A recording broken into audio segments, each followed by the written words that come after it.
Welcome. You're now listening to Dirty Feet. Bonjour, oui, vous êtes sur les ondes des pieds sales, aka Dirty Feet podcast on No More Radio. Been hosted by Joanie Farran, JD Papillon, Allison Burns. Stay tuned, we're gonna move you.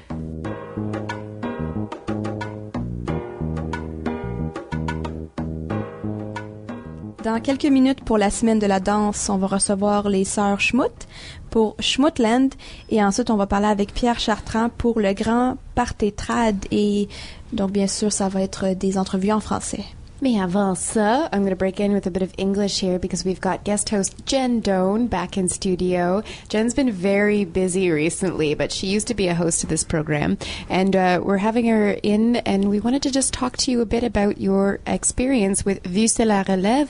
You and Ted Strauss presented a work during the festival. How did it go? So well, it was absolutely awesome experience. Being in the festival, we presented our sci-fi dance rock that we're creating right now called Four Figure Eights, and inside the Jésus, and that was an amazing experience because that space is really beautiful inside the church. And working with the festival was really wonderful too. They're very organized. They pay their artists. And they also had like a little preview showing cabaret at the Mile End. And in general, they're very communicative. So just on the organizational production aspect, it was a real pleasure working with Vue sur la Relève because, again, they're very organized. They pay you and, yeah, things are in order. They had a great lineup. So I would recommend any emerging artists out there in dance, theater, or music to apply for the next round because it's definitely an experience and you get to really meet a lot of wonderful people in the festival, which is always why it's great to be in a festival. So yeah, it was a great experience. Did you have any reactions to your piece so far? Yes, we got a really strong reaction at the end of our work, just even talking to people at the end of the performance, and people received it really well.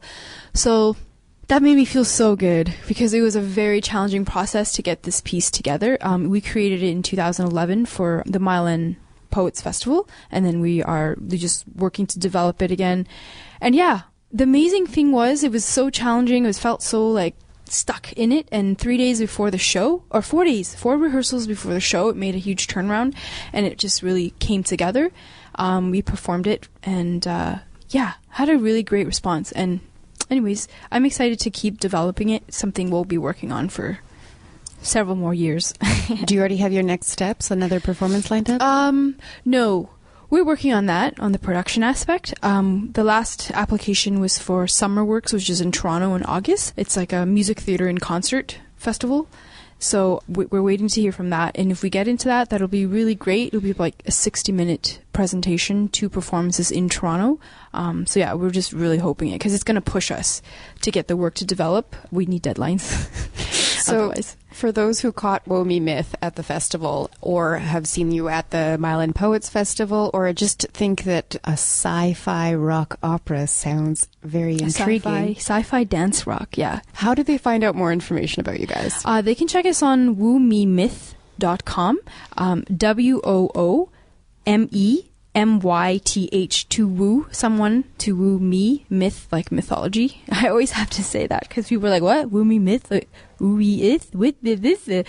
So yeah, they can check us out, find us on Facebook, and hopefully we'll be, out there more with what we're doing because it's really awesome and I'm enjoying it and I need that because I'm also running a business and I need my creativity to keep me feeling connected and alive. So yeah. Great. Well, thanks for joining us today, Jen. And you're going to stick around for these interviews? Yes, I'm very excited to be back, to be around you girls and be in the studio again. Other news from this week is, Joanie, you got to see Chorus 2 at the Mai, which was Sasha Kleinplatz's new work. We interviewed Thea Patterson and Nathan Yaffe from her process a couple weeks ago. And her show is actually also going to be in Vue sur la Relève. But you saw the version at the Mai and you wrote a review. I did. And it's on Bloody Underrated. Yes, it's a very short review. It's in French. You can go read it. It was an amazing show that you should all go see. They reproduced the Bain Saint-Michel, sort of. What I mean is that the audience is standing, looking down on the dancers, which is nothing like I've ever experienced, I think. It's always awesome when the audience is moving. Is moved. You're not actually moving when you're in the audience. But when the audience is moving, when you get in the space and the stage is not where it should be, quote unquote, it's always you're already engaged in the performance. And of course it's 6 men dancing. And they're all obviously very talented. And it's written in my review, but I really, really loved Frederick Wiper in it, which we had on Dirty Feet a few months ago for Danse Buissonnière. He is an amazing dancer. I had not seen him perform before, and he is absolutely amazing. Stunning. All right, let's refocus our energies on Semaine de la Danse. Oui, allons-y.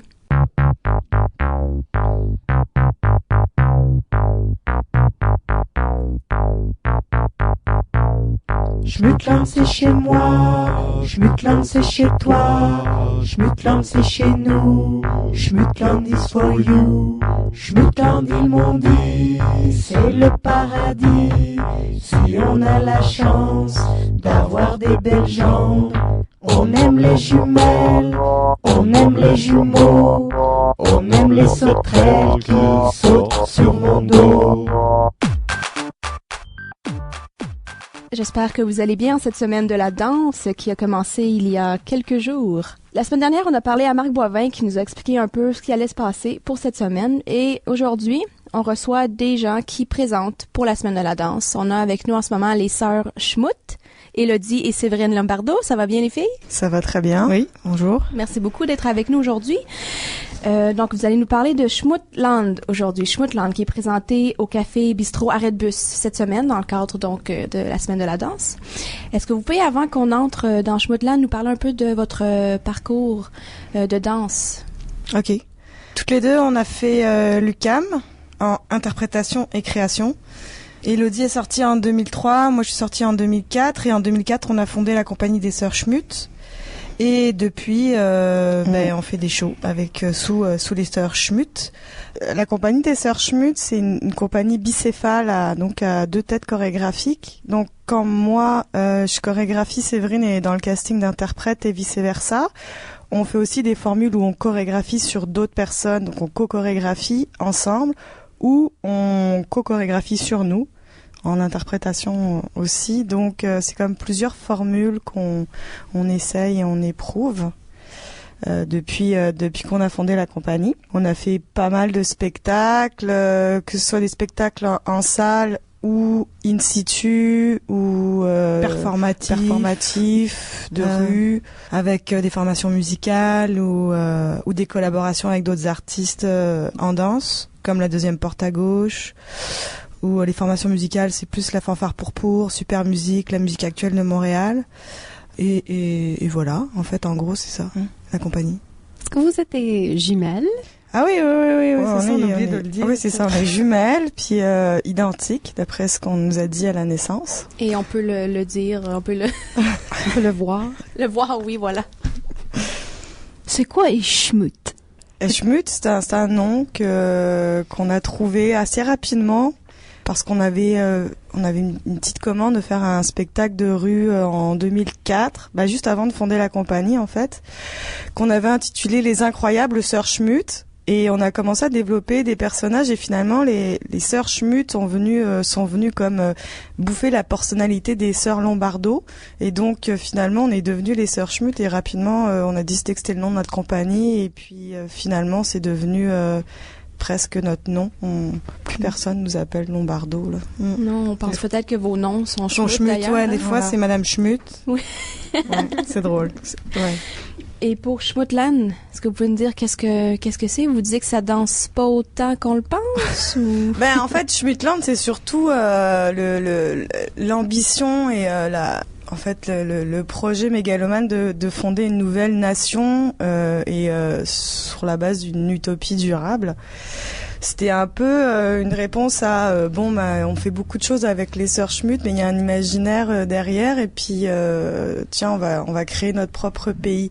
Donc c'est pas tant que ça danse pas, c'est plus qu'on est dans un espèce de délire, on est dans une cellule de recrutement pour Schmuttland. Donc pour que les gens deviennent des schmuttos ou des schmuttas. Ils ont la chance de pouvoir devenir peut-être à la fin de la soirée résidents permanents. Et donc c'est plus un espèce de... j'ai du mal avec le mot spectacle parce que c'est plus une grande fête où les gens sont immergés dans cette espèce de cellule de recrutement où il se passe beaucoup de choses et c'est surtout eux qui sont sollicités. Donc c'est dans le spectacle, c'est eux. Nous, on a mis en place l'imaginaire. Maintenant, tout peut se passer. Mais c'est plus un show en interaction en fait avec le public et c'est l'occasion complètement de partir sur un délire ensemble autour d'une super bonne bouffe parce que justement l'arrêt de bus c'est tenu par des gens formidables déjà et qui nous ont qui avaient envie qu'on fasse quelque chose parce qu'ils font tout le temps à chaque mois des spectacles in situ. Ils voulaient que les Sœurs Schmutt en fassent un. Puis nous on s'était dit oui mais on veut pas faire un truc genre on présente un petit truc dans un café.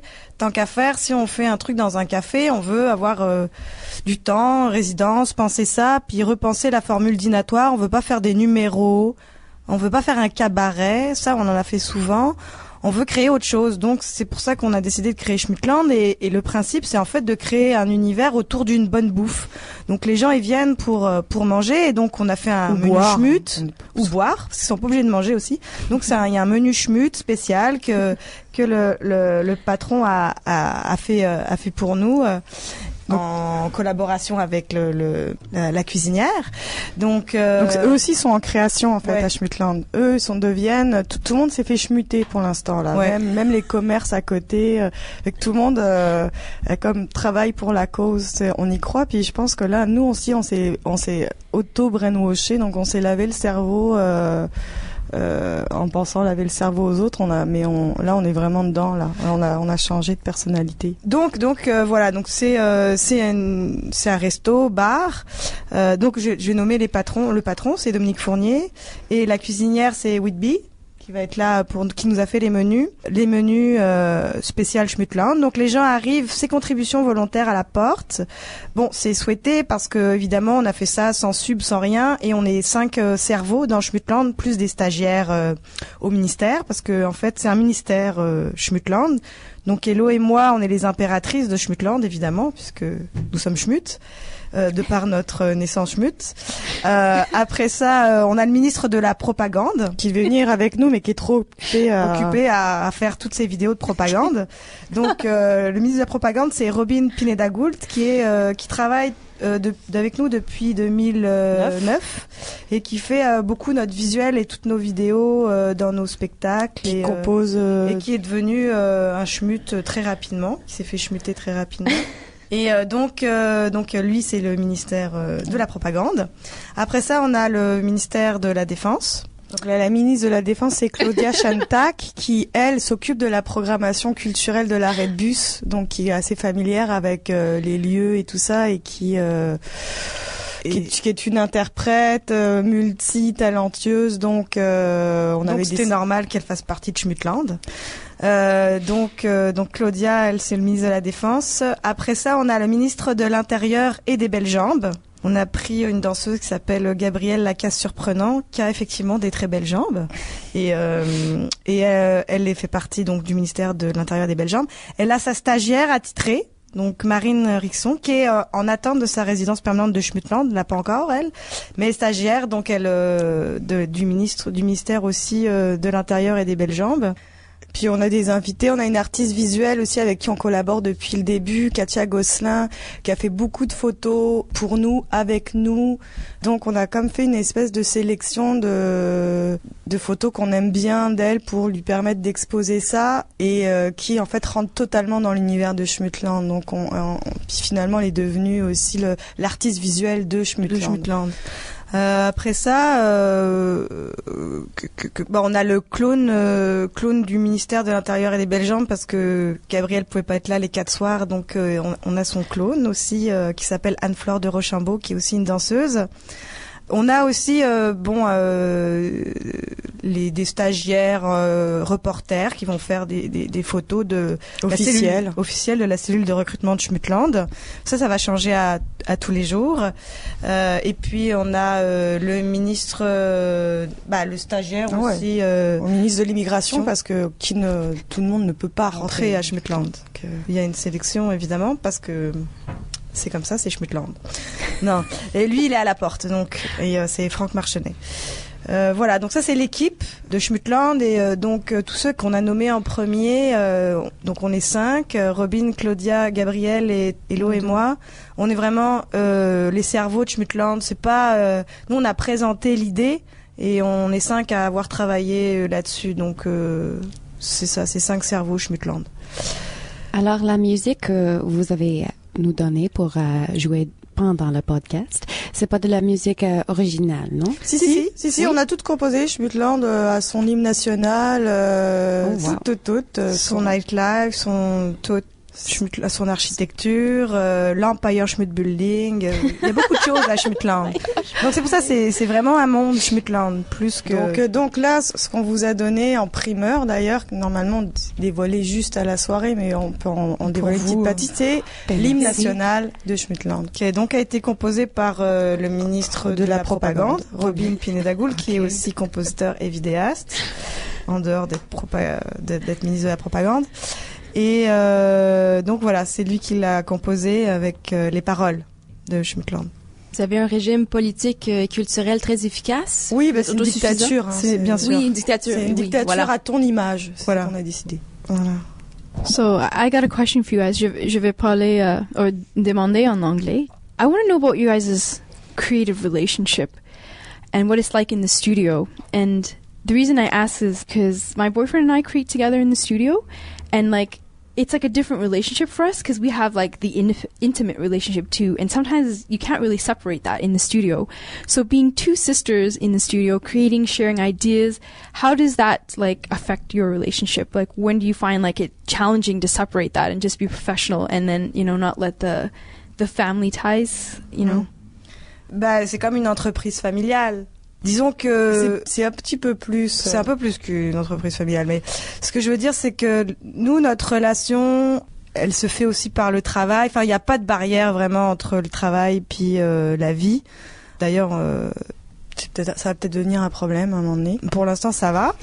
Donc, non, oui, on fait de l'intensif ensemble. Hein, on travaille ensemble, etc. Mais ça va parce que en fait on s'est rendu compte assez vite que on n'a pas justement de problème d'ego entre nous. Donc en fait c'est plus fluide et c'est plus. De toute façon on faisait ça quand on était petit. On est juste la même continuation. On fait ça quand t'es petit avec ton frère. Tu crées des jeux, tu crées des mondes. T'as pas genre de 2 à 3 on va créer un jeu puis de 3 à 4 on se parle politique. Tu sais c'est comme tout est imbriqué. Fait que nous finalement on est tout le temps dans ces délires là et puis aussi des choses plus sérieuses comme administrer une compagnie où là. Mais sinon c'est ça, on continue juste notre alliance naturelle mais dans le travail parce que ça fonctionne bien. Est-ce qu'on a bien répondu à la question? Oui, c'était pas mal ça, c'était votre relation de sœur par rapport à votre relation de, comme vous disiez, businesswoman, de chorégraphe en création, en studio. Mais c'est une question qui doit revenir souvent quand même. Ouais. Mais en fait, avant, quand on est sorti du bac, pendant le bac et quand on est sorti du bac, on avait vraiment envie d'avoir nos signatures personnelles. Donc quand il y en a une qui crée, l'autre est vraiment au service et on essayait de pas empiéter sur le rôle de l'autre. Mais les rôles sont quand même clairs. Les rôles sont super clairs et après ça, quand on a décidé de faire de la co-création pour essentiellement des commandes où on doit être super efficace assez vite, là on a essayé de plus de créer à deux pour être plus efficace parce que c'est vrai qu'à deux on est très efficace. On avait déjà construit nos signatures, c'était quand même assez différentes et assez fortes et personnelles pour pouvoir être ensemble sans se perdre. Mais normalement elles sont complémentaires. Donc et c'est ça qui se passe dans le travail quand on est à deux, c'est que on se comprend assez vite, on comprend assez vite ce que veut l'autre et on n'a pas peur de dire ah non ça fonctionne vraiment pas ou non ton idée là il y a pas de pincette, ça fait que ça va beaucoup plus vite que si tu dois comme avec un autre artiste quand tu fais de la co-création tu fais super attention parce que t'as pas envie de blesser les personnes. Bon là on peut se rentrer dedans de manière spectaculaire mais ça fera aucun dégât collatéraux. Ouais, parce qu'après on a une amnésie puis on a oublié 2 minutes après qu'on s'était engueulé quoi. Donc ça va, du coup c'est assez sain en fait. C'est assez sain comme alliance. Puis on peut pas reproduire avec d'autres personnes. Donc, non. C'est sûr. Non, ça doit pas un lien comme surtout des sœurs et des jumelles et des créatrices aussi. Nous c'est parce qu'on a évolué en le fabriquant aussi ce lien-là, puis maintenant c'est aussi ça fait partie de nous, c'est notre touch, on vit avec, on le construit, voilà. Donc pour la semaine de la danse, est-ce que vous pouvez nous dire peut-être qu'est-ce que ça représente pour vous cette semaine et si vous avez la chance de participer à d'autres événements? Non, en fait c'est tellement booké avec ça qu'on va rien voir d'autre malheureusement. Mais depuis que ça a commencé, depuis qu'on est sorti, depuis 2004 je pense, on a toujours fait des interventions pendant la semaine internationale de la danse. Avant ça s'appelait Pas de danse, pas de vie, et on a déjà performé dans des vitrines sur Saint-Laurent, proposé des projets déjà un peu fou, et puis ou participer à des projets qui étaient déjà mis en place. L'année dernière, moi j'ai travaillé avec Emmanuel Joud, j'étais dans les hôpitaux pour voir. Enfin, c'est souvent si c'est pas nous qui construisons quelque chose, on participe régulièrement à cet événement-là parce qu'on trouve que c'est important, mais c'est toujours un peu touché parce que c'est comme un peu les journées de la culture. On fait plein de choses gratuites pour les gens, mais peut-être à ce moment-là, on devrait le souligner que nous finalement, on ne vit pas très bien la culture. Alors, c'est une grande fête, mais en même temps, il y a toujours je suis toujours en train de me dire, ouais, mais en plus, cette journée-là, on crée que des trucs gratuitement. Mais peut-être ce serait la seule journée où on aimerait ça être payé, la journée de la culture, ou les journées de la danse, qu'il y a un discours qui est pas là, qu'on dit pas, mais que je pense qu'on pense tous très fort, avec certains artistes en tout cas. Alors peut-être que je sais pas pourquoi je dis ça, mais ça me fait penser à ça. Mais ça nous empêche pas de participer avec beaucoup de plaisir et de célébrer la danse avec tout le monde. Puis là, cette année, il y a eu beaucoup d'appels. Je sais qu'il y a beaucoup de choses qui se passent en même temps pour la semaine de la danse. Ça a l'air super le fun, mais on verra rien, ouais. Parce qu'on est vraiment, nous on fait 4 soirs, puis on est complètement le nez dedans. Et comme c'est vraiment une performance qui dépend beaucoup du public, du rythme qu'on va imposer avec ça, on n'est pas genre en choco, on va se repositionner à chaque jour parce qu'en fait on part pas d'une formule, on n'a jamais essayé ça. Ouais, même c'est une première. Dans toutes les choses in situ qu'on a fait ou expérimentales, on n'a jamais été aussi loin dans l'idée, donc on sait pas tout ce que ça donne. Ce qu'on sait, c'est que on veut que ce soit une grande fête, et on veut faire le party pendant 4 jours autour de cette espèce de grand délire qu'on a créé depuis 3 semaines tout le monde ensemble. De Schmutland, en fait, on a eu beaucoup de fun. Ah ouais, de plaisir à créer quoi. Tous les jours, on se tape des grosses crises de rire parce que c'est énorme Schmutland, c'est énorme ce qu'on dit là-dedans quoi, c'est un gros délire. Et voilà, et en même temps, on teste des trucs à l'intérieur sur la participation subtile ou pas du public, donc c'est beaucoup de choses qu'on va voir aussi, puis qu'on va ajuster à chaque jour, et que peut-être que du premier au dernier, ça aura plus rien à voir Schmutland, parce que Schmutland c'est un pays en émergence, mais en construction. Donc voilà, on est en train de construire Schmutland, donc Schmutland va être différent à chaque jour.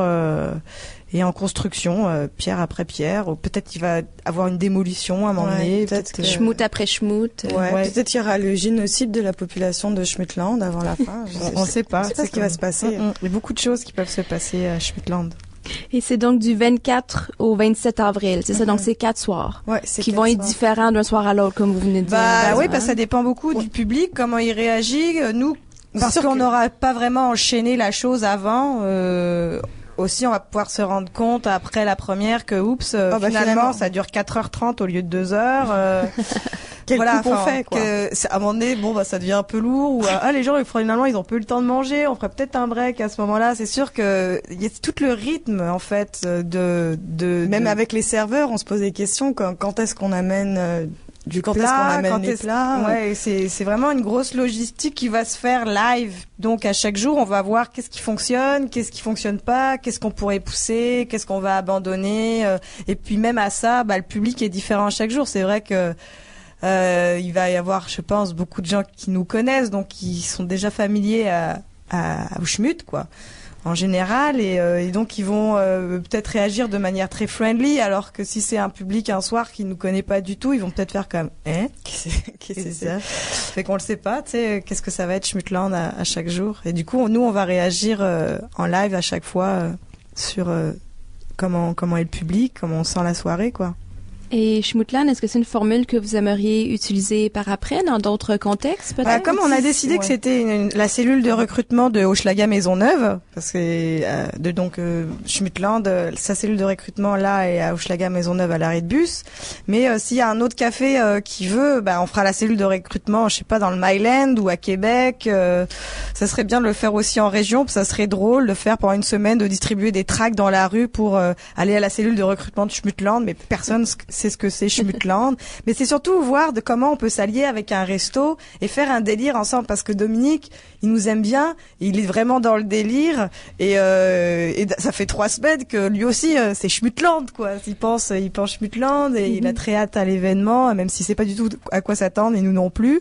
Donc c'est bien aussi, c'est une manière pour nous aussi de faire découvrir un quartier, de faire découvrir un super lieu qui est le Café Bistrot de l'arrêt de bus, et après ça, donc les gens pourront aussi revenir. C'est une manière en fait de... Oui, puis que les gens qui viennent se rencontrent aussi. Donc voilà. C'est parce que le but aussi, c'est que peut-être les 50 ou 60 personnes qui vont venir à la fin et qui se connaissent quasiment tous par leur prénom. À la fin, c'est ça l'idée, c'est de voir comment on peut faire vraiment quelque chose de rassembleur pendant 3 heures, mais autour d'une bonne bouffe ou d'une bonne bière ou quelque chose comme ça, quoi. Ou d'un bon verre de vin. Puis dans l'univers de Schmutland. Donc ça, oui, si on voit que c'est un bon délire et que ça fonctionne bien et qu'on a envie, parce qu'il faut qu'on ait un coup de cœur aussi sur la place avec qui on a envie de travailler. Et oui, ça serait très drôle, quoi.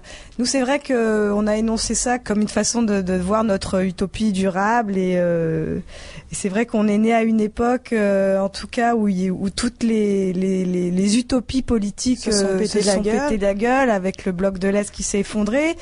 Et je sais que quand on était nous au lycée en France, il y avait encore la jeunesse communiste qui distribuait des tracts et tout ça, des flyers. Moi, à cette époque-là, j'étais là, mais comment on peut encore véhiculer la jeunesse communiste, influence trotskiste, Mao, l'Union de Berlin, ou staliniste, quand on sait à peu près en application toute la merde que ça a été. Et donc j'ai toujours trouvé ça un peu drôle. Donc là, de relancer un peu de cette espèce d'engouement pour un nouvel État, une nouvelle politique, une nouvelle façon de penser, je trouvais ça très drôle. Puis annoncer tout de suite la couleur, parce que c'est une dictature. On sait que la démocratie, ça marche pas. Donc recréons une dictature. C'est clair en même temps, mais en même temps, c'est une dictature à ton image. Tu peux t'en aller quand tu veux, fait que c'est bien. T'es pas forcément pris. T'es pas obligé d'adhérer. Mais t'adhères malgré toi, en fait, parce que nous, on travaille vraiment sur la cellule de propagande de l'imaginaire, fait tout le monde rentre dans l'imaginaire, fait qu'après ça, sors-en. C'est comme quand t'es dans un bon film, là, sors-en, là, tu sais, c'est comme t'es pris un peu au otage dans la salle. Dans la salle. Donc voilà, c'est une prise d'otage subtile autour d'une bonne bouffe. On peut dire ça. Schmutland, c'est quoi? Ouais, c'est un peu ça.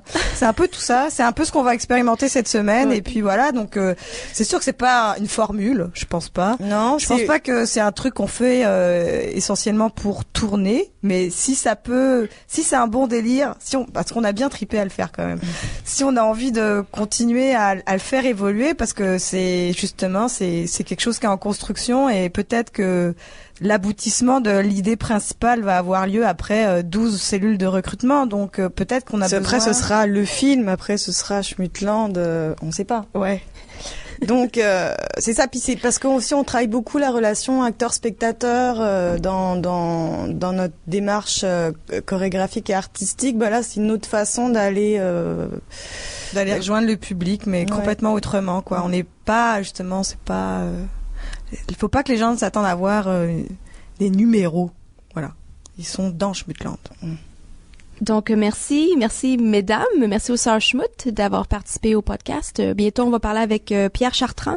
Mais juste avant de nous quitter, est-ce que vous pouvez nous rappeler les dates de Schmutland? Schmutland. Pardon. Oui, il y a un cours de prononciation à Schmutland parce que on en a marre que depuis 2004, on nous appelle les sœurs Schmott, Schnout. Qu'à chaque conférence de presse, on écorche notre nom. Alors là, il va y avoir un cours de prononciation. Et donc, alors c'est du 24 au 27 à l'arrêt de bus. Ce qu'on fait, c'est que on donne le numéro de téléphone et les gens, ils appellent, ils disent combien ils sont, quel jour ils viennent, s'ils mangent ou pas. Et puis on les rappelle pas. Si on les rappelle, c'est qu'il y a plus de place. Mais s'ils Donc, ont pas de nouvelles, c'est une bonne nouvelle. Donc ça c'est important de le dire en fait. Comme c'est un tout petit resto bar, c'est sûr que les places sont limitées et donc si on veut vraiment une table, il faut réserver à Schmutland. Voilà. Mais sinon, on peut aussi venir sans réserver et être à des tables avec des gens qu'on connaît pas. Ouais, C'est ou parfait. un coin de comptoir et tout ça. Mais si on veut vraiment une table, Si on voulait y aller à 8, bon bah voilà. Faut réserver et être à l'avance. assis à côté, ouais, il faut réserver à l'avance. Parfait. Ouais. L'adresse, c'est 4731 Sainte-Catherine-Est. Exactement. Voilà. Donc, l'arrêt de bus, le Café Bistrot arrêt de bus, je suis sûre que ça peut être trouvé sur Google pour le numéro de téléphone. Ouais, il y a un Puis- Facebook aussi à Red Ou Bus. Facebook, évidemment. Est-ce que vous pouvez nous mentionner votre site web, votre très sympathique site web animé? Alors oui, on va en parler de notre site web parce qu'il est très sympathique, mais On est en train de le changer. On est en train de le changer parce qu'évidemment on l'a fait avant les Facebook, toutes ces choses-là. Donc il est super pas interactif. Il est flash. Il est flash total. Et donc dès qu'on veut changer une virgule, faut qu'on fasse appel à un programmateur. Donc il est depuis très beau. 2008, il est pas à jour. Il n'est pas à jour, mais il y a tout ce qui s'est fait jusqu'à 2008. Alors, on est en train de faire un nouveau site puis qui verra le jour quand il va être fait, mais il est en train de se faire et là ça va être beaucoup plus facile pour nous de changer donc la moindre virgule. Et sinon, bah c'est on tout a un Vimeo, ouais, Searchmut, ça c'est toutes nos choses plus récentes. sont sur Vimeo. Voilà, c'est notre. Voilà, donc on recherche les Searchmut. Ouais, puis quand on tape Sur Vimeo. Searchmut, de toute façon, il y a le site, le ancien site qui apparaît. Donc Voilà. voilà. Et puis sinon, tu mets Searchmut en Vimeo, puis là t'as les vidéos Plus récentes. plus récentes D'accord. des Searchmut. Parfait. Merci beaucoup. Et merci. Merci. Schmutland c'est chez moi, Schmutland c'est chez toi, Schmutland c'est chez nous, Schmutland is for you, Schmutland est mon île, c'est le paradis, si on a la chance d'avoir de belles gens.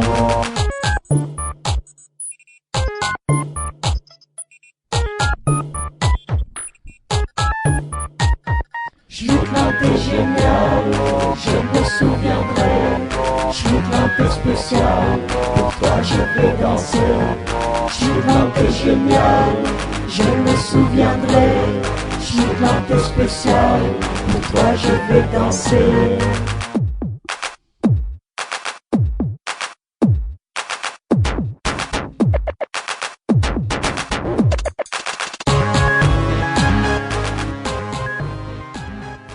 On continue en cette semaine de la danse avec Monsieur Pierre Chartrand. Bonjour, ça va bien? Oui, bonjour, ça va très bien. Merci beaucoup d'être avec nous aujourd'hui. Donc, Pierre, est-ce que vous pouvez nous parler de votre parcours en danse? Ah ben oui. Bon, ça fait bientôt 40 ans là, que je suis dans le milieu de la danse. J'ai toujours... évidemment, j'ai commencé en danse traditionnelle dans les années 70. Ensuite, évidemment, je me suis spécialisé. J'ai dû faire des études en danse. Tantôt, je parlais avec les sœurs Schmut. Et c'est drôle, eux sont venus ici, sont françaises, sont venus ici. Moi, j'étais faire ma maîtrise en danse à Paris. Donc, on a fait le chemin inverse, pas à la même époque. Et j'ai aussi... Bon, je travaille en danse dans le sens que en tant qu'interprète, en tant qu'enseignant aussi, j'ai enseigné au bac en danse à l'UQAM, au Cégep de Joliette, à différents endroits. Et aussi, j'ai une formation en ethnologie, donc j'ai fait aussi beaucoup de collectage, de collecte ethnographique à travers le Québec. Je m'intéresse donc beaucoup à l'ethnologie et à l'histoire de danse, qui m'a aussi amené, étant donné que ma conjointe est elle danseuse spécialisée en baroque, de formation classique moderne, mais spécialisée en baroque. Alors, je fais aussi de la danse ancienne. Et c'est fort intéressant parce que on ne sait pas à quel moment qu'une danse ancienne devient traditionnelle ou vice-versa. Et à quel moment vous avez entré dans la danse traditionnelle spécifiquement pour ce que vous présentez en cette semaine? Comme je disais, quand j'ai commencé, Au tout début. en 71, D'accord. en septembre. Je me rappelle pas de l'heure. Je pense que c'était un lundi. Et c'est ce jeudi, le 25 avril, donc il y a le grand party Oui. traditionnel. C'est ça. Est-ce que vous pouvez nous en parler un peu? Bien sûr. évidemment? Alors, le grand party traditionnel, en fait, c'est une veillée comme on en fait en milieu urbain depuis plus qu'un demi-siècle, comme ça se fait, évidemment, dans nos campagnes depuis peut-être 2-3 siècles. En fait, les gens ont toujours dansé chez eux. Donc, c'est ce genre de veillée de danse-là dans laquelle on a inséré un peu des représentations de la fameuse compagnie de danse Zugma, Zugma, qui amène la gigue, c'est essentiellement de la gigue, d'une façon très contemporaine. Donc, les gens sont invités à venir danser, et d'ailleurs, ça fait pas de tort des fois quand les gens peuvent se reposer. À un moment donné, on danse pendant 1 heure, il y a une petite présentation d'une demi-heure d'une chorégraphie de Zugma, puis on alterne comme ça. Est-ce qu'il y a un lien avec Bijiko ou est-ce que vous avez une opinion sur cette sorte de gigue contemporaine? Est-ce que c'est dans ben oui. Êtes-vous allé à la Bijiko? On n'a pas pu y aller malheureusement, mais on a reçu Luc Fleury et Yann Jarowski il y a quelques semaines. Parce qu'il y avait un texte inséré dans le programme que j'avais rédigé justement pour la Bijiko. Voilà. Ben oui, je connais très bien.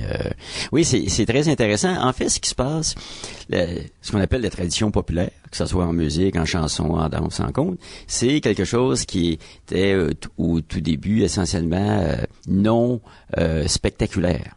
Hein, donc la danse, quand on va dans une veillée de danse, ce n'est pas, il y a rien de plus ennuyant. Regardez qu'un couple soigné. J'aime bien mieux y aller moi-même, soigner moi-même. Donc la veillée de danse, ce n'est pas une mise en scène, c'est pas une représentation théâtrale. Hein, on n'est pas spectateur, mais on est bien acteur. Mais c'est sûr que la gigue a toujours été la partie la plus, je le mets en guillemets, spectaculaire de notre tradition. C'est pas donné à tout le monde, c'est une technique un peu plus plus développé. Et déjà, dans les années 20, 1920, il y avait des grandes compétitions, présentations de gigue à Montréal, au Parc Summer. Puis il y avait les fameux frères Champagne qui étaient réputés, qui faisaient la une de la presse. Il y avait Parizeau, pas Jacques, là, mais un autre. Parizeau, qui était un grand gigueur. Donc, on avait en ville des grands danseurs de gigue qui étaient présentés. Là, je parle de Montréal parce que on est là. Et c'est sûr, dans les décennies qui ont suivi, c'est des choses qui se sont conservées uniquement en région. Ben, les gens souvent disent c'est rural, mais ça n'a pas toujours été rural, ça se faisait en ville. Et donc, c'est très intéressant parce que le Bijiko, pour moi, c'est comme le retour de la gigue, la pratique de la gigue, des gigueurs, sur des scènes de Montréal. La Bijiko rajoute une couche, si on veut, par-dessus ça, c'est que ils décident, eux, ils ont pris un créneau bien précis. On dit, on va essayer, en fait, c'est une genre de fusion entre, pour la majorité, moi, j'y vais à chaque année, à chaque 2 ans. Et je vois toutes les pièces, une biennale. Bon. Et en général, on pourrait dire, c'est une fusion qui se fait entre danse contemporaine dans un sens très large. Hein. C'est pas une école, c'est pas du. Mais danse contemporaine avec un peu de gigue. Parfois, c'est beaucoup de gigue, peu de danse contemporaine. Donc, c'est un mélange très intéressant. Il pourrait se faire. Il s'est fait d'ailleurs, moi, à un moment donné, avec ma compagnie Petit Potem, on avait monté de quoi avec du hip-hop et de la gigue. On peut tout faire. Hein. Les hip-hop, c'est souvent en binaire, à peu près les mêmes tempi que la gigue. Donc, eux, ils ont pris un créneau qui est, tu sais, prendre de la danse, généralement, c'est ça, contemporaine, des fois encore un peu plus récente, et gigue. Donc, ça donne c'est vraiment un laboratoire très intéressant. Si quelqu'un a vu le Bijiko et il voulait le faire, est-ce que c'est quelqu'un qui va aimer le trad? Okay, c'est pas du tout pareil, la première chose. Et justement, c'est lorsqu'on va dans une salle de spectacle, que ce soit le Bijiko ou n'importe quelle autre salle, on est assis puis on regarde. Oui. Donc, c'est l'appréciation esthétique qui prime. Hein? Tandis que quand on va dans notre veillée de danse, on regarde pas, on danse. Donc, c'est une expérience totalement différente. Hein? Par contre, c'est sûr que, d'ailleurs, beaucoup de danseurs qui se présentent dans Bijiko, comme Yann, par exemple, dansent aussi dans Zugma, qui vont danser ce soir-là. Donc, le milieu de la danse, de la gigue, là, des danseurs de mon niveau, dans la grande région de Montréal, c'est pas énorme. Hein? On n'est pas 120. Hein? Fait que, disons, plus de vingtaine, on retrouve toujours les mêmes personnes. Donc, c'est très intéressant. Oui, les gens, pour la partie spectacle de Zugma, là, ils vont même plus ils vont retrouver les mêmes figures, parfois, parce que, là, je suis en train de les passer dans ma tête, à peu près la grande majorité des danseurs de la compagnie Zugma ont, à titre de chorégraphe, présenté quelque chose en Bijiko. Mais c'est sûr que la grande partie de la veillée, hein, le fameux party trad, c'est surtout d'aller danser et non pas d'aller regarder. Donc, c'est vraiment un événement festif. Moi, je suis québécoise. Moi, mes parents viennent de Alma. Puis ça fête, ça swing, ça joue des rigodons. C'est une expérience aussi musicale qui est très, très importante. Ah ben oui. C'est sûr qu'il n'y a pas de danse sans musique, du moins dans la tradition populaire. Je dirais même une bonne connaissance qui avait une phrase superbe pour dire que la danse est le corps dont la musique est l'âme. Vous voyez, c'est dans les traditions populaires, quelqu'un qui danse, dans notre cas, en gigue, c'est sans doute la meilleure façon d'écouter une musique, c'est de la giguer. Évidemment, vous savez, le gigueur, on est comme c'est comme un drummer, hein, c'est quelqu'un qui fait de la percussion, mais avec son corps. Et lorsqu'on entend une musique, il faut giguer dessus, il faut vraiment s'immerger dedans. Il va faire corps avec la musique. Et là, c'est comme l'incarnation corporelle d'une mélodie. Donc, c'est sûr que la musique et la danse, c'est indissociable dans les traditions populaires. C'est sûr qu'il y a moyen aussi au niveau de la musique et du rythme de le faire. C'est sûr qu'évidemment, on veut être debout, on veut faire la danse en ligne si on veut l'ircodon. Mais mon grand-père, moi, je le vois assis avec la planche de bois en dessous, puis c'est ses talons, puis c'est ses pieds qui bougent, puis c'est les gens autour de lui qui dansent en cercle, si on veut, en rond. Je sais pas si... J'ai pas de questions là-dedans. Prenons le cas d'Alma, par hasard. Oui. Hein? Qu'est-ce qu'on danse à Alma? Hein? Dans les collègues qu'on a fait dans les années 70, j'avais des amis à Alma. C'est interdit tout le long du Saguenay. Bon, hein, Alma est à l'embouchure avant le lac Saint-Jean. Mais ce qu'on retrouve, en gros, c'est il y a de la contredanse. Les 7 carrés ont couvert le Québec, c'est surtout ça, hein, c'est des 7 carrés. Puis un peu de contredanse, un petit peu de cotillon. À Alma, je suis pas sûr s'il y a un cotillon, mais il y en a dans le Saguenay. Je sais pas, je sais pas. C'est ça. Et donc, en général, c'est quoi une veillée de danse? C'est une suite de cotillons, contredanse, 7 carrés et quadrilles. Hein, c'est ces 4 types de danseurs qu'on retrouve partout. Donc, que ce soit à Alma ou ailleurs, les régions ont parfois des petites spécificités différentes, là. Ben, comme le 7 carré, c'est partout. La question de celui qui tape du pied, c'est le musicien, hein, qui tape. Il tape du pied pendant qu'il joue du violon. Il faut penser qu'anciennement, ça, on me l'a souvent compté, anciennement, dans une famille, il n'y avait pas un gros band avec un système de son. Hein? Le violonneux, disons, était seul. Alors, on tassait la table de cuisine sur le mur. Les gens dansaient dans la cuisine. Le violonneux, parfois, pouvait mettre sa chaise sur la table de cuisine. Il jouait du violon et il tapait du pied sur la table. Alors, la table faisait caisse de résonance. Ça faisait et la batterie et la mélodie. Donc, c'est ça, hein, ce qu'on appelle depuis une vingtaine d'années un terme développé par Alain Lamontagne, qui est la podorythmie, là, taper du pied. Donc, ça, c'est un truc qui est très propre au Québec, là, qui est accompagné de la musique avec les pieds pour faire 2 musiciens avec un seul. Oui, voilà. Est-ce que vous pouvez nous parler aussi de l'atelier qui va avoir lieu juste avant que le party commence, si on veut que la veillée commence? Ouais, c'est ça, on donne toujours parce que, bon, il faut comprendre que c'est les veillées comme on les fait maintenant. Hein, en ville, le caller amène à peu près tout le monde à danser. Donc, faut pas se dire, hey, moi, j'ai jamais dansé de 7 carrés, je pourrais pas. Faut pas s'en faire. Parce que le caller, lui, il va dire, il prend toujours avant chaque danse un petit 3-4 minutes. Il explique. Évidemment, il construit son programme selon, c'est un peu de l'impôt sur place. On se dit, je vais en essayer une petite facile. Puis là, il voit. Là, je vais voir avec qui j'ai affaire. Je dis, eux autres sont capables, je vais leur passer une main gauche au coin grande chaîne. Non. Ou bien, je vais me dire, eux autres, la grande chaîne, je vais attendre la deuxième, la troisième danse. Donc, on s'ajuste continuellement au niveau des danseurs qui arrivent. Mais ça prend un minimum. Si quelqu'un peut facilement arriver dans le milieu de la veillée et puis embarquer, hein. Mais c'est sûr, quelqu'un qui dit, je vais avoir, genre, le B à bas de la danse, ben, il vient avant et on va leur montrer les trucs les plus simples. Genre, c'est quoi une grande chaîne, c'est quoi une main gauche au coin, la chaîne des dames, des choses comme ça. Mais pour tout l'enchaînement de la danse, ben, c'est bien simple. C'est que, moi, je vais dire, genre, le premier couple, on présente au troisième couple, et revenez chez vous, on se promène du côté gauche. Le quatrième, on présente au deuxième, revenez chez vous. Le troisième au premier couple, changez de côté. Les femmes du côté gauche et les hommes du côté droit, et tout le monde balance, et tout le monde danse. Pas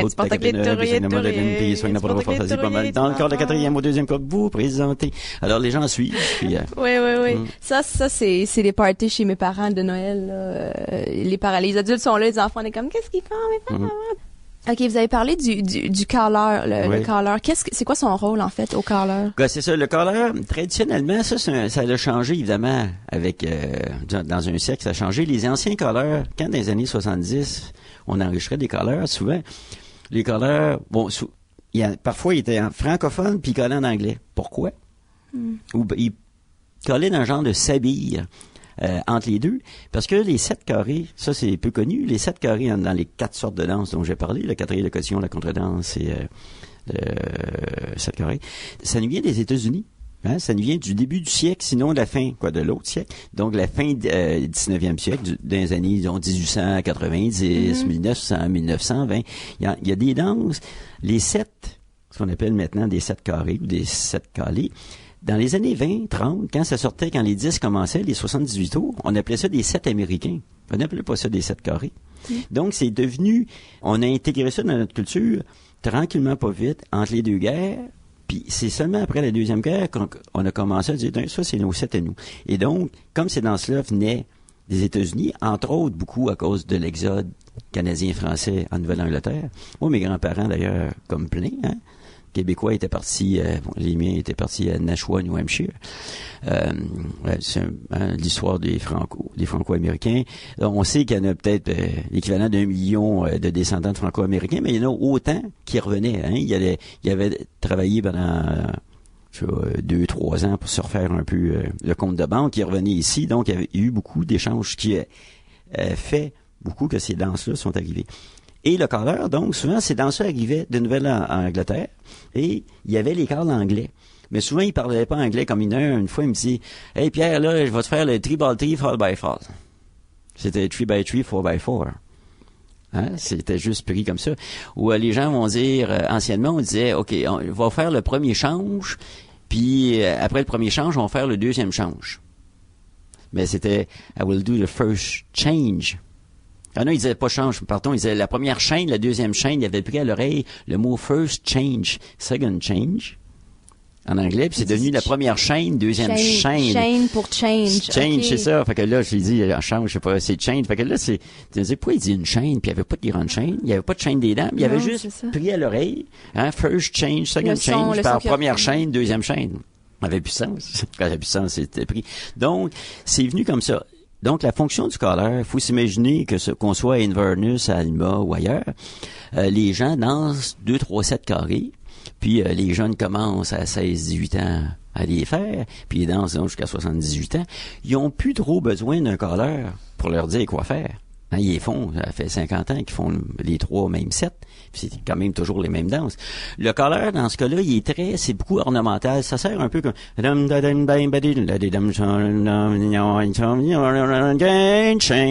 On entend juste grande chaîne, et quand on entend grande chaîne, là, c'est vrai que s'il y a eu un peu de retard dans un set par rapport à l'autre, ils se remettent. Mais tout le reste, on dit pas, le premier couple au deuxième couple, les femmes à l'épaule gauche et les hommes à l'épaule droite, changer de côté à la main droite, faites la tournée. Pas besoin, parce que les mains, tout ça, ils font ça automatiquement.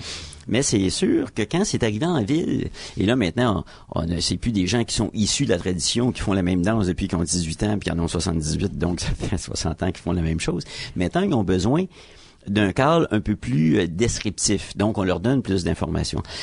Donc, ça reste la même chose. On cale dans le temps, on cale toujours dans le ton aussi. Hein, si c'est en sol, on cale dans le sol ou en tierce, etc. Puis, on donne plus d'informations. Et aussi, on explique de façon rapide la danse avant que ça commence. Okay, celui qui dirige un peu ce qui se passe, qu'est-ce qui va arriver, quel type de chorégraphie les gens vont devoir comme passer d'un tel mouvement à un tel mouvement. Oui. En fait, je donne un exemple. Je dis, tout le monde, placez-vous en carré de 4 coupes. On peut faire des contredanses, 2 lignes. Puis, si j'en prends une facile, dans 6-8, je vais dire, on va commencer avec une contredanse.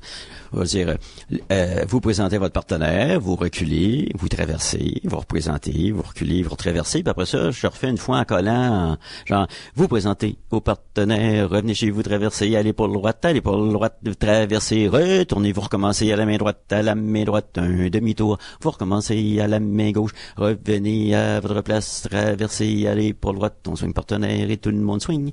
On marche comme ça, là. Donc, une fois, on leur montre tranquillement, on leur cale sur le rythme, puis là, la musique part. Puis... Donc, le truc du caller aujourd'hui, au 21e siècle, puis même à la fin du 20e, ça me faisait penser à ce que disaient les sœurs Schmitt tantôt, c'est que il y a toujours une partie, on crée la veillée sur place. On regarde avec qui on a affaire, puis on construit notre veillée, on s'est dit, tiens, les autres, je suis capable de les amener à tel point, mais si, au cours de la veillée, il y a une batch de danseurs qui arrivent, je sais pas moi, à 11 heures, Je vais peut-être... les autres, ils n'ont pas appris toutes les choses du début. Je vais recommencer un peu plus simplement. Donc, c'est vraiment de s'adapter. C'est un des grands plaisirs du calleur, en fait. C'est d'amener des gens qui sont pas habitués à ce genre de danse-là, à ce qu'ils, comme on dit, qui prennent leurs pieds. Hein, qu'il y ait un plaisir, il faut pas que ça devienne un truc intellectuel, ou c'est pas une classe, là. Hein, c'est un party. Donc, c'est d'amener ça en douceur, puis que sans qu'il s'en soit aperçu, qu'il ait commencé à faire c'était quoi une traverse, un coupé par 6, puis tout d'un coup, il a fait une grande chaîne sans trop s'en apercevoir. Ah, ben, ils l'ont eu, la grande chaîne, je vais mettre la main gauche au coin. Puis ça se construit comme ça, quasiment, sans que ça paraisse. Et est-ce que c'est la première fois qu'il y a un spectacle de gigue à la Semaine de la danse? Ou est-ce que ça fait quelques années? C'est une bonne question. Je pourrais pas répondre vraiment de façon précise. Mais vous, est-ce que c'est la première fois que vous participez dans le cadre de la Semaine de la danse? Oui, j'ai fait des petites choses. Mais spectacle, là, c'est un spectacle inclus dans une veillée. Ce mélange-là, c'est la première fois. Je trouve que c'est très bien parce que, comme le disaient les sœurs tantôt, c'est sûr que, on parlait des veillées, des journées de la culture, tout ça, toujours, demander à une compagnie de danse d'aller faire un gros show gratuit, là, pour chanter de la danse, c'est difficile. Et d'ailleurs, j'en profite pour dire que là, on a mis un petit coup pour rentrer dans nos fonds de $8, mais c'est rien, hein, c'est pas... Mais donc, c'est un mélange, d'une part, qui met moins de pression sur les artistes, mais aussi qui montre le côté festif et convivial de la danse. Parce que pour nous, et quand je dis pour nous, entre autres pour la Société pour la promotion de la danse traditionnelle québécoise, c'est sûr qu'on pense trop souvent à la danse uniquement comme une forme d'art de scène. J'ai rien contre les arts de la scène, mais j'en fais une partie de ma vie. C'est comme ça, j'ai payé à la maison, puis j'ai mes enfants. Mais ça n'est pas qu'une forme de danse qui va sur la scène. La danse est en premier, et depuis plusieurs siècles, une forme d'art qu'on pratique. Et c'est important que les gens ne perdent pas de vue que la danse, c'est en premier une forme d'art participatif, et que à un moment donné, dans l'histoire, on en a fait, on l'a mis comme en représentation théâtrale, mais il faut pas se borner à la représentation théâtrale. Alors souvent, quand on voit, on danse, il y a de plus en plus de danse à Montréal, à Québec, à New York, à Berlin, n'importe où. Il y a de plus en plus de danse. Regardez, on a 43 représentations. Mais ça veut pas dire que les gens dansent de plus en plus. Peut-être qu'ils dansent de moins en moins. Hein? Alors nous, on veut montrer, on met les deux. Hein? En fait, ce qui est important, c'est qu'il y a un genre d'émulation entre la danse de spectacle et la danse de bal. On pourrait l'appeler la danse de bal, de veillée. C'est que, moi, c'est ce que j'ai connu en allant collecter dans des villages un peu partout. Il y avait toujours 3-4 bons danseurs, des gigueurs, qui, le samedi soir, il y a une veillée, il va aller faire son coq ou sa poule, si c'est une femme, là, mais il va aller faire son petit numéro, c'est pas les plus fancy. Mais tout le monde, dans cette salle-là, est capable de faire un petit step, un petit pas de jig, mais ils vont pas oser aller faire une petite démonstration. Alors, il y a une émulation comme ça. Et ça s'est produit à plusieurs périodes de l'histoire, quand des interprètes d'un haut niveau sont capables de faire en sorte que des gens qui pratiquent un peu, ça les stimule. Mais c'est important que ce lien-là, dans le cas des traditions populaires, là, c'est sûr, c'est pas en allant voir, je sais pas moi, Roméo, Juliette et les grands ballets canadiens qu'on va dire, il va aller faire les 32 pirouettes du danseur. Là, c'est que pour l'appréciation esthétique. Mais dans les formes populaires, c'est intéressant d'avoir des gens, par exemple, de gigueurs de haut niveau, qui vont faire en sorte que des gens qui dansent, des 7 carrés, j'aimerais ça en faire un peu. Puis moi, je le vois en tant que prof de gigue. Il y a des gens, souvent, d'aller voir un spectacle de gigue, ça m'intéresse parce qu'il y a comme un lien, souvent, ils sont mis à écouter des groupes de musique traditionnelle, Vent du Nord, Jean du Corum, La Bottune, n'importe lequel. Et ils disent, j'aime ça, ces musiques-là, puis j'ai vu qu'il y avait de la danse. Et c'est une façon aussi de se connecter sur la musique. Mais ce lien-là, entre la pratique populaire et la scène, est selon moi essentiel. Et c'est un des buts dans une veillée, ce grand party trad-là, que les gens dansent, puis ils voient des gens danser, ils reviennent à la danse, puis il y a comme une fusion qui se fait entre ce qu'on voit et ce qu'on vit. Il faut pas avoir de scission entre ce qu'on voit et ce qu'on vit. Donc, ils vont avoir le droit à une pause aussi, je suppose. Ouais, oui, ça fait partie. Et j'allais vous demander quel genre de public vous vous attendez à avoir. Moi, j'imagine que ça va être à peu près le public qui vient dans nos veillées. Les veillées de danse, les fameuses veillées du plateau, là, ça fait... Là, maintenant, la moyenne d'âge, je dirais que c'est c'est de 20 à 30 ou de 25 à 35, là. C'est assez jeune. Donc, ça va être à peu près, j'imagine, ce public-là, là. Ça, c'est très intéressant parce je dirais, là, vu mon âge, là, à radio, c'est bon, on le voit pas. Mais c'est peut-être la troisième vague que je vois. Troisième génération des années 70, j'étais dans les jeunes qui commençaient. Il y a eu un moment donné un creux. Puis ensuite, dans les années 95, en gros, là, il y a eu... on voyait que à un moment donné, le public vieillissait dans les veillées. Dans les années milieu 90, il y a eu une nouvelle génération qui est arrivée. Et là, on voit encore ça. Beaucoup de jeunes. Alors, c'est intéressant parce qu'effectivement, on voit que ça se passe. Puis il y a un renouvellement du public... Avec Bijico, beaucoup, je suppose, il y a beaucoup de jeunes chorégraphes en gigue et en danse contemporaine qui participent. À Bijico, on a rencontré Maïwen Desbois la semaine dernière, qui est pas, je crois, une gigueuse non, elle est pas à la issue, base. Je connais bien Maïwen. Voilà. C'est d'ailleurs très bien, c'est une des meilleures pièces que j'ai vues à la Bijico. Ah oui, génial. Effectivement, ça c'est par rapport au profil des gens qui viennent. Là, j'ai parlé surtout de l'âge, mais le profil des gens qui viennent à nos veillées, en gros. C'est des gens, ils peuvent être aussi bien employés de bureau que plombiers, que pourquoi pas. Animateurs de radio, par exemple. Là.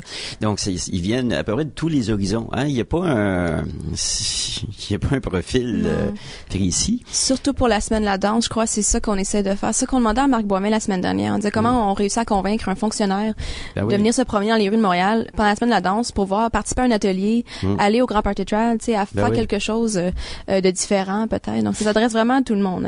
Mais c'est pour ça que... c'est ça, d'ailleurs, qui est assez drôle. Dans les années 70, 80, j'ai continué après aussi à collecter. Quand les vieux gigueurs, entre autres, moi, ceux qui m'ont... C'est pas pour parler d'album, mais c'est ce qu'on appelle Saguenay, mais c'était à Chicoutimi, en fait, à La Pêche, la baie, à côté de Chicoutimi, la baie, où j'ai vu les meilleurs gigueurs du Québec. Mais ces meilleurs gigueurs-là, d'ailleurs, qui ont donné tous les gigueurs qu'on voit à Bijico, ils font les pas de Madame Dufour, de Monsieur Lajoie, de qui on a appris dans les années 70. Hein? Ils font les pas de ces gens-là. Mais ces gens-là ne se disaient pas danseurs. Hein, il dit, il fait de la construction, puis l'autre faisait de la menuiserie, puis non, c'était pas des danseurs. Alors, c'est ça qui est important. Quand je disais que la danse, c'est pas uniquement, et c'est pas à l'origine une forme d'art théâtral. Non, c'est pratiqué. C'était pratiqué, et oui, c'était pratiqué par monsieur, madame, tout le monde.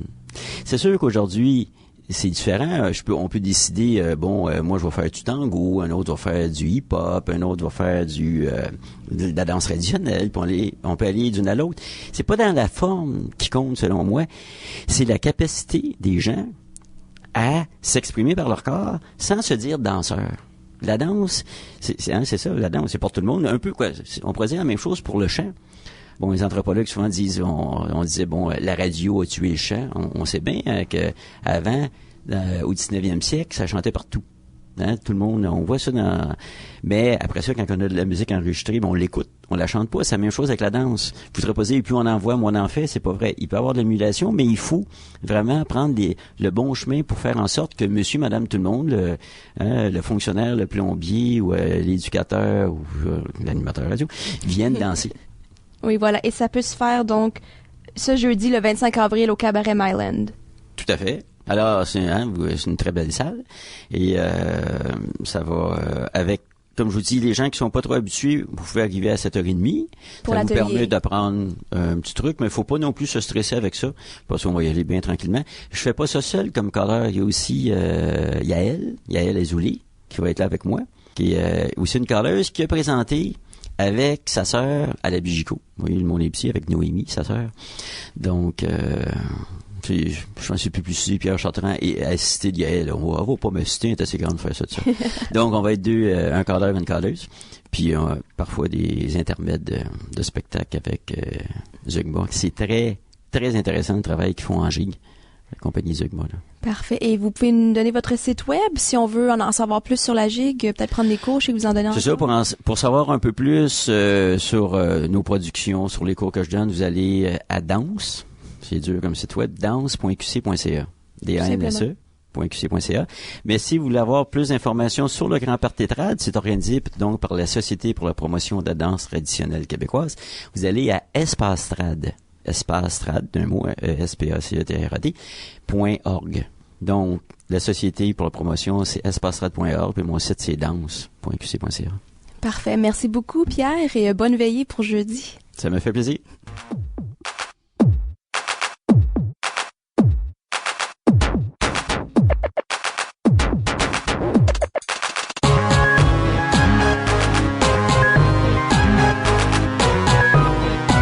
Newsflash, everybody. On Friday, May 10th, No More Radio and the Rialto Theatre present 360, a live podcast event featuring musical guests, Irreverent James and the Critical Mass Choir, and Old Savannah. The show is being co-produced by Stephanie Robert and will feature a slew of great performances.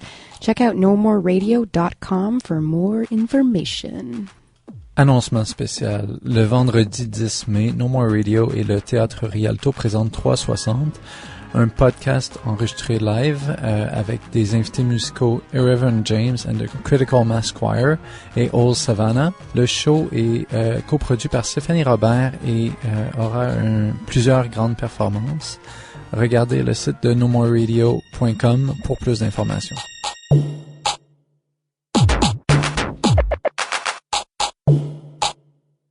Dirty Feet is recorded every week at the Montreal Improv Theatre. Check them out at montrealimprov.com. Dirty Feet is produced and hosted by Allison Burns, JD Papillon, Joanie Ferrand. and distributed by No More Radio. You can find more about our show at nomoreradio.com. You can follow us on Twitter at Dirty Dirty Feet. And you can find us on Facebook at Dirty Feet Podcast. Tune in next week for a whole new show. Do you wanna dance on it?